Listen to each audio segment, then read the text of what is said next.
Hey everyone, Mr. here, and today we're gonna do a building tutorial. So if you want to know how I do this or maybe even this on both PC and console, then please keep on watching. Okay, quick disclaimer before we start. I am very much a PC player and not a console player at all, but I will put down the controls that you will need for either Xbox or PlayStation over here in the video as a text, so you can still read along with whatever I'm doing in this video. So the first thing you want to do is bring up the cheat console, and the way you do that is press Ctrl+Shift+C and it will open up this bar on the left hand side, and then you want to type in bb.moveobjects and press enter. I have it on copy paste usually, so I can switch it on and off, because if you type it once it will turn on, and if you type it twice it will turn off again. Now that you did that, we can move on and see what we can do with the items. First off, we're gonna start with the easiest one, which will allow you to move objects more freely and also rotate more freely, and that is the Alt button, because usually you get this kind of effect when you rotate them with either the comma or the period, but with Alt you can rotate them and move them more freely without it snapping to the grid.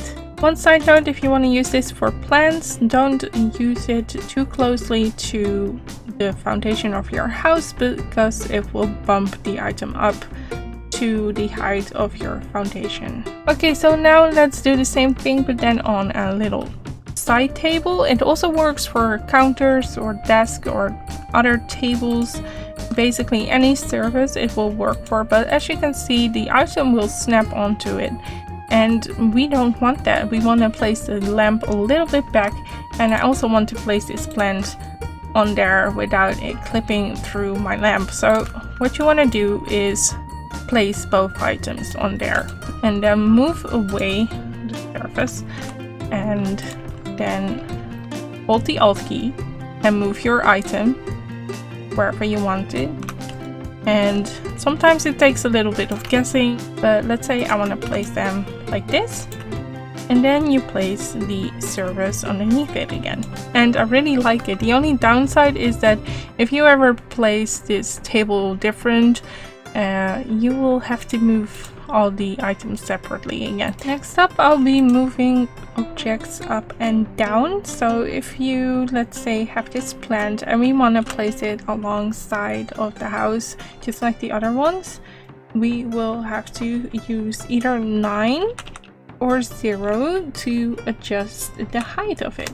Well, then we can place it, let's say I want it over here, and it looks super cute. Keep in mind that some people might have the 9 key as a control button for their camera. So if you have that and your camera is like freaking out when you're trying to do this, just press Control 9 and it will work just as fine. One other thing you can do when moving items up and down is also using it to place items that normally don't fit into a shelf, place them on the shelf. So if we have this little plant over here and we twist it the right way and we place it all the way up, let's say I want it over here. As you can see, if we move our camera down, it is now floating, but then just grab your little shelf underneath your item and they won't float anymore, and you will be able to place items more freely around your house as well. You can actually see this method around this house as well. I used it for the television, for example, and also this statue. It is normally huge, but I resized it down, and I'm going to show you how to do that next. The last thing I want to show you guys is how to resize your items. So when you have this rug, let's say, and you want to have it a little bit smaller so you can place it in front of your door, then we use the bracket key to resize it. The only downside to it is that the hitboxes of the items will remain the same. So if you have, let's say, this little rug over here and we size it all the way up, and we then want to change it we can't really grab it how we see it. We must find the little hitbox that it used to have, and then we will be able to grab it. So that's a little side note. If you resize your items, the hitboxes will remain the same. So that was it for the tutorial. I hope you liked it. I hope you learned something from it. It really allows you to build more freely and, you know, create stuff like this, because I won't be able to do this without having these cheats and shortcuts. So I really hope it was helpful. If you have any more questions, just leave them down below in the comments and I will get back to you if I have the answer. And if not, I will also let you know. I am not a miracle worker, but you know. Anyways, I hope you liked this video, and if you did, make sure to give it a thumbs up, and if you're new and you want to see more of my videos, make sure to subscribe down below, and hopefully I see you guys next time. Bye bye!